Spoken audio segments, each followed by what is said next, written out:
Well, no surprises here. John Duddy takes the decision as a shutout on all three judges' scorecards. Duddy looked very good tonight. He showed a lot of skills in the ring that he hasn't shown before. He needed this win. He needed 10 rounds under his belt in order to sharpen his skills. I think tonight was the perfect night to do that. He was able to capitalize on the forum to do so. We'd like to thank our partners at secondsout.com, along with boxingherald.com, as one of the world's best fight websites.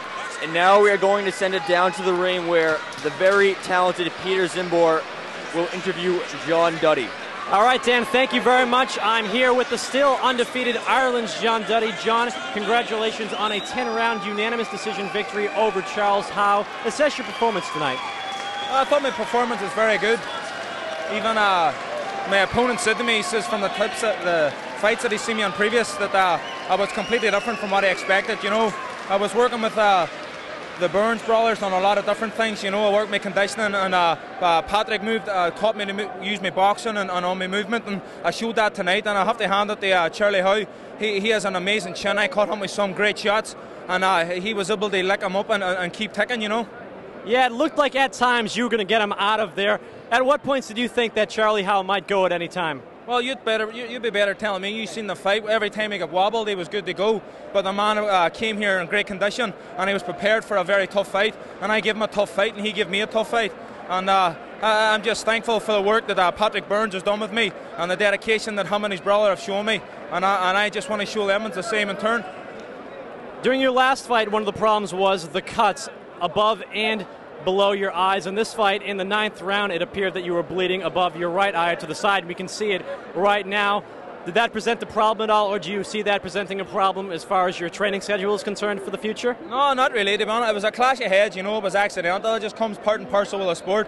But at the end of the day, I'm a fighter. I'm supposed to get hit, and cuts are a part of the job. I'll love with it, and I'll keep on ticking until I can get as far as I can. Now, you've been talked about as a future opponent for middleweight champion of the world, Kelly Pavlik.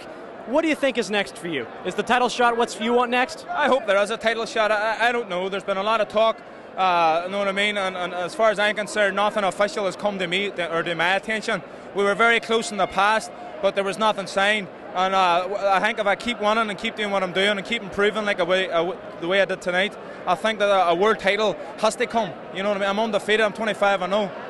How can you beat that at the moment, you know? So I think that in the very near future, I think I'll be good enough to challenge for a world title, whether it be Kelly Pavlik or any of the other world champions, you know.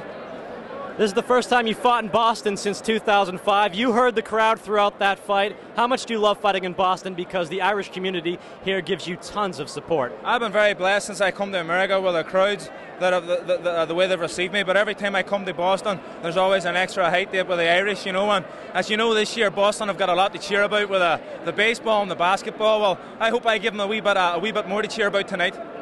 Well, John, congratulations, a fine performance tonight. Wish you best of luck in the future. Thank you very much, a pleasure. That's Ireland's John Duddy, big winner in our main event tonight here at the Castle in Boston, Massachusetts, a 10-round unanimous decision. I'll now welcome in my broadcast partner, Dan Horgan. Dan, we just talked to John moments ago. He's taking pictures behind us. A fine performance for him tonight, exactly what he needed after the Walid-Smitchett fight, a very convincing 10-round decision. John Duddy looked great tonight, Peter. He showed a lot of skills he hasn't showed in the past. I think Pat Burns did a great job with him. You know, look out Kelly Pavlik. I mean, the great thing about John Duddy is that he throws a lot of punches every round. That each punch he throws with a conviction. That means that at any point in any round, he could score a knockout.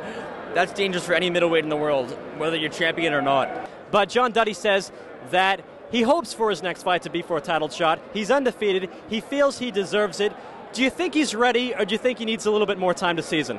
I think he's as ready as he's going to be, Peter. I think he needed, like we said, one more fight to really tune up his skills, but considering his popularity level, I think that he deserves the title shot. I think he deserves it more than Marco Antonio Rubio, and even more than Sergio Mora, whose biggest win came at 154 pounds. I think that John Duddy's a natural fit to fight Kelly Pavlik next.